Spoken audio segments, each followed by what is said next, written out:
Welcome to day 4 of Parents Awakening series. Thank you for joining me again.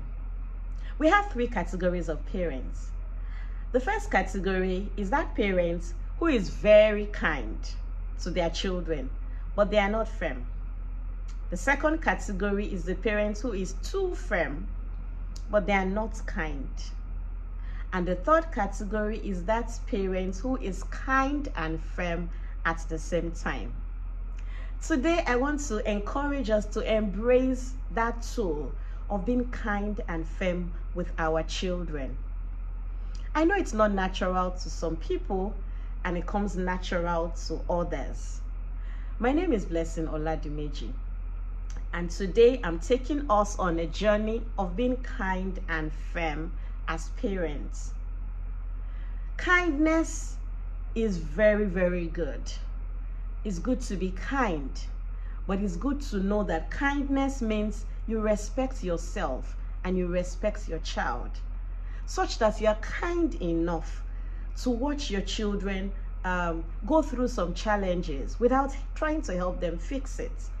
That's where the firmness comes in, whereby you're very kind as a parent, but you know that if you keep trying to help your children fix things in their lives, they want to do something, you don't want them to be sad, you always want them to be happy, it's not good for that child. And that's what the styles of parenting call the permissive parenting, whereby a parent is overly lenient, always saying yes to every of the child's requests. That we have things that our children want does not make us say yes all the time to their requests. Sometimes you teach them delayed gratification. You teach them self-control by not saying yes all the time. And parents that are too firm, they can become very strict parents. And some of us had parents like that. You see that somehow the children do not tilt towards the side of that parent. They prefer that one that is firm, right? That's kind, rather. That is always saying, yes, you can have it, don't cry, it's okay. But it's good to have both tools, to have, to raise children that are wholesome and that will be responsible adults. Firmness and kindness are tools that need to be learned. So they are skills, especially for those people who don't have it naturally. We have some people that naturally they're kind and firm, and we have some that need to learn it. So that's why we're talking about it today. So when we talk about firmness, how can you be firm and how can you be kind at the same time? I read something from a book called Positive Discipline by Jane Nelson. So she talked about some steps that can help. The first one is to validate the feelings of a child. So when your child wakes up in the morning, or you wake your child in the morning and your child does not want to go to school, and the child is like, oh my goodness, I don't want to go to school, I don't want to get up. You let the child know that I understand. It's true. It's possible you don't want to get up, because I did not want to get up as well this morning. So you validate the feelings of the child. Your child has gone to the park and it's time to go home and your child is crying, I don't want to go. You let the child know, I know that you have enjoyed yourself. I know that you've had so much fun and you do not want the fun to end. And it's time to go home. So you see that you're being firm and you're being kind. You're still saying, yes, we're going home. And you're still validating the feelings of that child.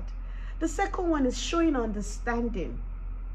We have to show understanding. Like I said, happened to one of my princes this morning. I woke them up and he said, Mom, I don't want to get up. Mom, I was having a dream. The dream was so interesting. It was so sweet and you just came to wake me. And I said, oh my goodness, I'm so sorry. The same thing happened to me also. I said I was having a beautiful dream and the alarm just started ringing. And I said, oh my goodness, why do I have to wake up now? I said, so I understand. So let us show understanding. It shows that, yeah, you're understanding, but the child is still going to get up, have his bath, have a bath, and off to school. So the third thing to do is redirection. How do we redirect a child? So for example, a child has come to us and a child has said, oh, I don't want to leave the park, I still want to play, or I don't want to leave my cousin's house, I still want to play. You want to tell the child, okay, I understand that you've had fun playing at your cousin's place today or at the park, but we have to go home so that we can come some other time, so that we can plan another visit. So you've redirected that child to something else, that, oh, okay, there's something to look forward to. You're not just saying no. So it's a blend of being kind and firm. Another thing to do is to offer choices to our children. It's a sign of being kind and firm. You want your children to have cereal and your child is saying, I don't want. You say, okay, I have 2 cereals. There's Cocoa Pops and there's cornflakes. Which one do you want?